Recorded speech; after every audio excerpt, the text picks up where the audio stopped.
Hello students, आप सभी लोग पढ़ रहे हैं रे ऑप्टिक्स और मैं तुम्हारा वेलकम करता हूं स्नैप सॉल्व के यूट्यूब चैनल पर। एक बार फिर से नए टॉपिक के साथ, नए लेक्चर के साथ मैं तुम्हारे सामने आ गया हूं। पिछले लेक्चर्स में हम पढ़ रहे थे स्फेरिकल मिरर के टाइप के बारे में। स्फेरिकल मिरर के टाइप के बारे में हमने पढ़ा। कॉन्वेक्स मिरर होता है, कॉनकेव मिरर होता है, दो टाइप के स्फेरिकल मिरर होते हैं। उसके बाद हमने पढ़ा कि जो हमारे स्फेरिकल मिरर की अलग अलग टर्म्स होती हैं, टर्मिनोलॉजीज होती हैं, उनके बारे में हमने सीखा सेंटर ऑफ कर्वेचर क्या होता है, रेडियस ऑफ कर्वेचर क्या होता है, पैरेक्सियल रेज क्या होती हैं, सारी चीजें हम पढ़ चुके हैं। आज मैं तुम्हें पढ़ाने वाला हूं बहुत ही धमाकेदार मजेदार टॉपिक जिसका नाम है image formation, rules for image formation through concave mirror. जी हाँ स्टूडेंट, हमने प्लेन मिरर पढ़ा, वहां पर हमने कुछ रूल्स पढ़े थे कि कैसे इमेज बनती है, कितने दूरी पर बनती है, किस तरीके की प्रॉपर्टीज होती हैं। सिमिलरली अब मैं कॉनकेव मिरर के लिए तुम्हें समझाऊंगा कि इमेज अगर हमें फॉर्म करनी है तो क्या क्या रूल्स होते हैं, हम किस तरीके से कॉनकेव मिरर की हेल्प से इमेज को फॉर्म कर सकते हैं। तो फिर देर किस बात की, जल्दी से अपना नोटबुक और पेन निकाल लीजिए और तैयार हो जाइए। चैनल को नहीं किया है सब्सक्राइब तो जरूर सब्सक्राइब कर लीजिए। चलिए फिर शुरू करते हैं। और शुरू करने से पहले तुम्हें पता है जैसा कि सबसे पहले मैं तुम्हें देता हूं आज का लेक्चर का क्वेश्चन, जिसका आंसर तुम्हें करना है कमेंट बॉक्स में आंसर करो। और अगर नहीं आएगा क्वेश्चन तो कोई टेंशन लेने की जरूरत नहीं, क्योंकि मैं तुम्हें उस क्वेश्चन का आंसर जरूर बताने वाला हूं। कहां पर बताने वाला हूं? वीडियो के लास्ट में। तो आज का क्वेश्चन जो है बहुत ज्यादा इजी है तुम्हारे लिए। आज का क्वेश्चन है what are paraxial raise.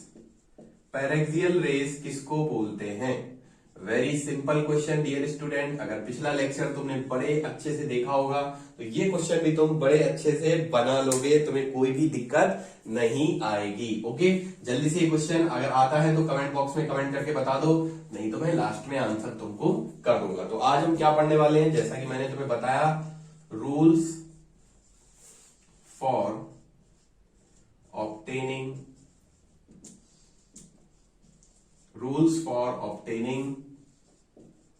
images through concave mirror। Okay, so हमारा ये है आज का टॉपिक, कॉनकेव मिरर। अब बात समझो, मैंने तुम्हें बताया था कि दो टाइप के मिरर होते हैं, कॉन्वेक्स मिरर और कॉनकेव मिरर। तो सबसे पहले तुम याद करो कि कॉनकेव मिरर किसको कहते हैं। ठीक है, तो कॉनकेव मिरर वो मिरर होता है जहां पर हमको केव जैसा दिखाई दे, कुछ गड्ढे जैसा दिखाई दे। केव का मतलब क्या होता है? कुछ अंदर की तरफ घुसा हुआ दिखाई दे। तो यहां पर कॉनकेव मिरर अगर मैं बनाऊं तो कॉनकेव मिरर कैसा बनेगा? इस तरीके से। मैंने ये बना दिया प्रिंसिपल एक्सिस, ये हमारा प्रिंसिपल एक्सिस हो गया। कौन सी तरफ पॉलिश होगा? दूसरी तरफ। ठीक है, तो इस मिरर को हम क्या बोलेंगे? कॉनकेव मिरर बोलेंगे। समझ में आ रही बात? तो इस मिरर के थ्रू अगर हम इमेज बनाना चाहते हैं तो उसके कुछ सर्टेन रूल्स हैं। वो रूल्स अगर तुम अच्छे से समझ पाओगे तो आगे जब तुम इमेज बनाओगे, किसी भी तरीके की इमेज बनाओगे, तो बड़ी आसानी से बना पाओगे। तो एक एक करके मैं सारे रूल्स तुम्हें पढ़ाता जाऊंगा। जल्दी जल्दी तुम पढ़ते जाना, अच्छे से सीखते जाना और नोटबुक में नोट भी करते जाना। और कोई भी डाउट आता है बीच में तो जरूर कमेंट बॉक्स में पूछना है। ठीक है, तो रूल वन। पहला रूल क्या है? तो पहला रूल मैं तुम्हें बताने वाला हूं। पहला रूल है a ray of light incident on concave mirror such that its direction is parallel to the principal axis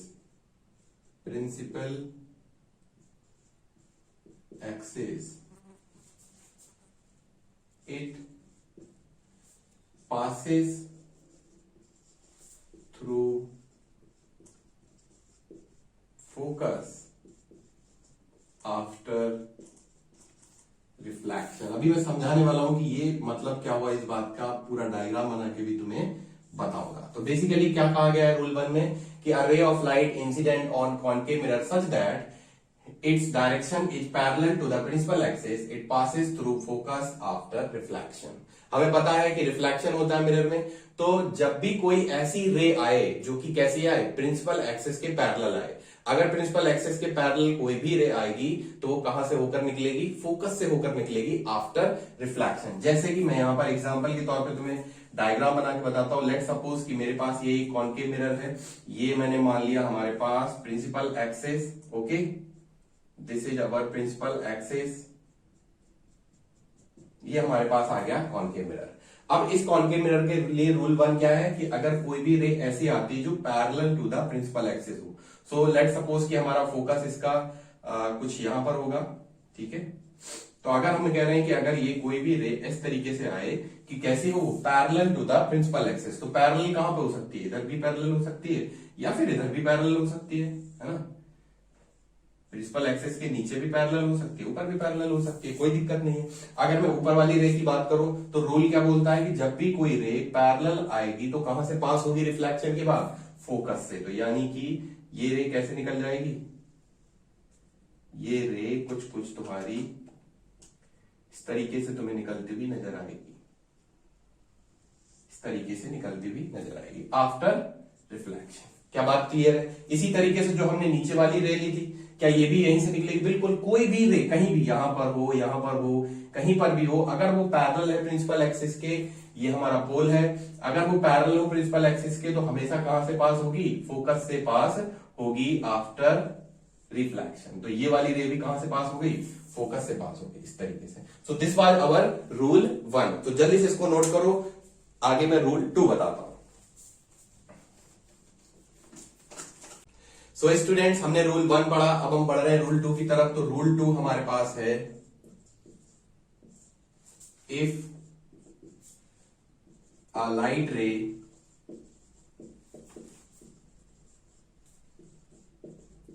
incident on concave mirror such that it passes through the focus of mirror gets reflected back parallel to the principal axis. Is it clear? Parallel to the principal axis.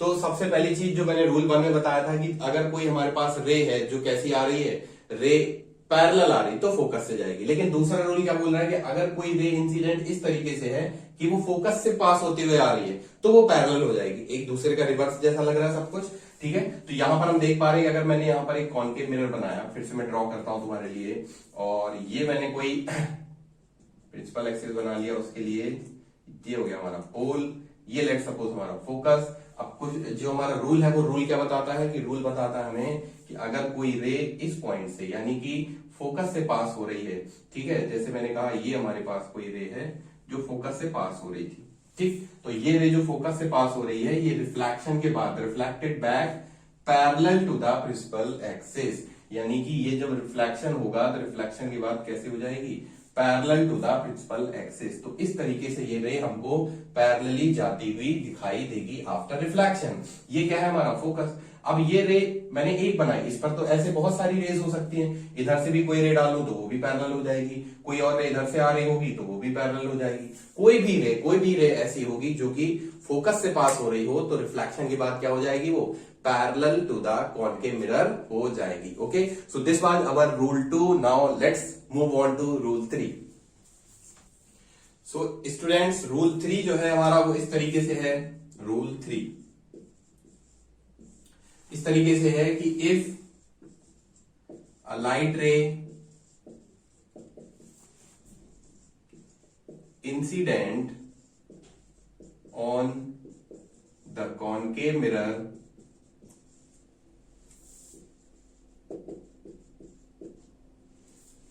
such that it is passing through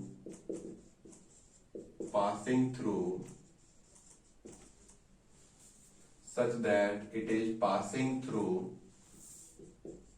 the center of curvature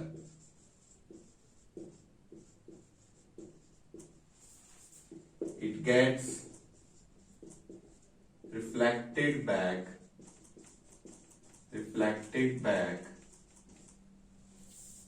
along the same path ठीक।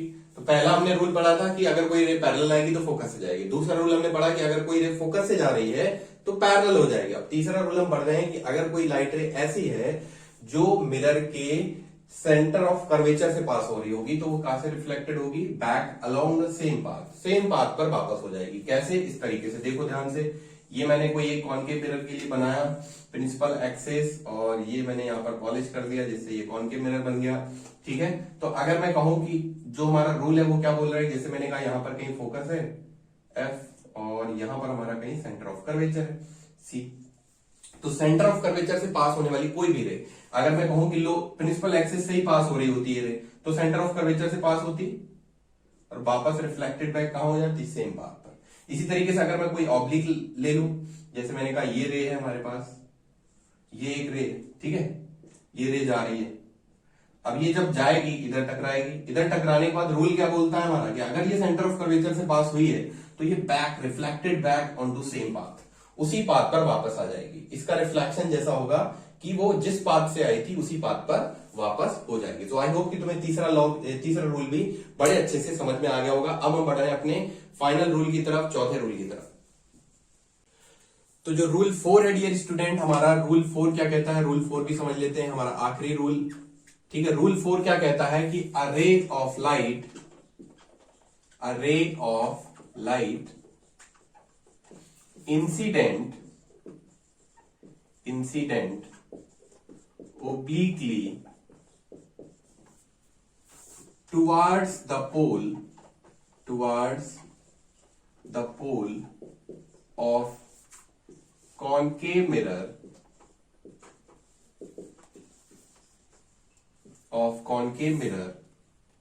reflects back obliquely making same angle with principal axis as made by incident ray. दोबारा पढ़ के एक बार समझाता हूं तुम्हें, फिर diagram से समझाता हूं कि बेसिकली इस रूल का मतलब क्या हुआ। तो क्या करेंगे, ray of light incident obliquely towards the pole of concave mirror. अगर कोई भी हमारे पास इंसिडेंट रे ऐसी है जो ओब्लिकली आती है और कहां पर आती है, पोल पर आती है, तो जो रिफ्लेक्शन होगा उसके बाद वो ओब्लिकली ही जाएगी और सेम एंगल बनाएगी, किससे, प्रिंसिपल एक्सिस से। तो मैं अगर डायग्राम बना के तुम्हें समझाऊं तो ये मैंने कहा कि हमारे पास लेट सपोज कि कोई कॉनकेव मिरर है, यहां पर पॉलिश कर दी, दिस इज आवर पोल। ठीक है, कॉनकेव मिरर का पोल यहां पर हो गया। तो क्या करें, ray of light incident obliquely towards the pole. तो मैंने कहा टुवर्ड्स द पोल ओब्लिकली, ये हमारे पास कोई रे ऑफ लाइट आ गई। ठीक है, towards the pole obliquely making some angle, let suppose this is angle आई।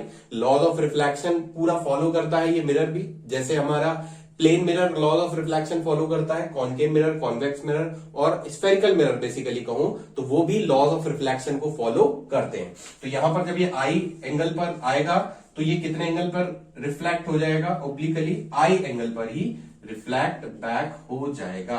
अगर मैं कहूं ये मेरा सेंटर ऑफ कर्वेचर है, यहां पर कहीं मान ले फोकस है, तो तुम पूछ सकते हो कि ऐसा क्यों हुआ, आई और आई एंगल सेम क्यों हुए। तो तुम्हें पता है कि बेसिकली जब हम प्लेन मिरर पढ़ रहे हैं तो मैंने तुम्हें बताया था कि जो भी इंसिडेंट रे होती है जितना भी नॉर्मल से एंगल बनाती है उतना ही रिफ्लेक्टेड रे भी नॉर्मल से एंगल बनाती है। तो क्या तुम कहोगे ये प्रिंसिपल एक्सिस जो है ये नॉर्मल है, बिल्कुल। इस स्फेरिकल मिरर के लिए, इस कॉनकेव मिरर के लिए ये जो हमारा प्रिंसिपल एक्सिस होता है ये बेसिकली वर्क करता है एज अ नॉर्मल। तो यहां पर जो इंसिडेंट रे होती है और जो रिफ्लेक्टेड रे होती है सेम एंगल बनाते हैं हमारे प्रिंसिपल एक्सिस से। सो ये था हमारा last rule for making image through concave mirror. अब बात आती है कि जो मैंने तुमसे क्वेश्चन पूछा था उसका आंसर करने की। तो मैंने तुमसे पूछा था कि पैरेक्सियल रेज क्या होती है। अगर तुमने पिछला लेक्चर सही से देखा होगा तो बड़ी आसानी से आंसर कर दिया होगा कमेंट बॉक्स में। नहीं देखा है तो पैरेक्सियल रेज बेटा क्या होती है, जो भी रेज, जो भी इंसिडेंट रेज, जैसे ये भी एक इंसिडेंट रे है, जो भी इंसिडेंट रे ऐसी हो कि जो पैरेलल हो, किसके पैरेलल हो, प्रिंसिपल एक्सिस की। ये हमारा प्रिंसिपल एक्सिस है, प्रिंसिपल एक्सिस। इस प्रिंसिपल एक्सिस की जो भी रे हमारे पास पैरेलल होगी उसको हम क्या बोलेंगे, पैरेक्सियल रे बोलेंगे। सो आई होप कि तुम्हें ये कॉन्सेप्ट बड़े अच्छे से समझ में आ गया होगा। पढ़ते रहो मन लगाकर। कोई डाउट आता है तो स्नैपसॉल्व का ऐप डाउनलोड कर सकते हो, फिजिक्स केमिस्ट्री मैथ। बस अपने डाउट की फोटो खींचना है और स्नैपसॉल्व के ऐप पर आपको भेज देनी है। ठीक है, लिंक डिस्क्रिप्शन में मिल जाएगा। चलो फिर मिलते हैं नेक्स्ट वीडियो में, तब तक के लिए बाय बाय।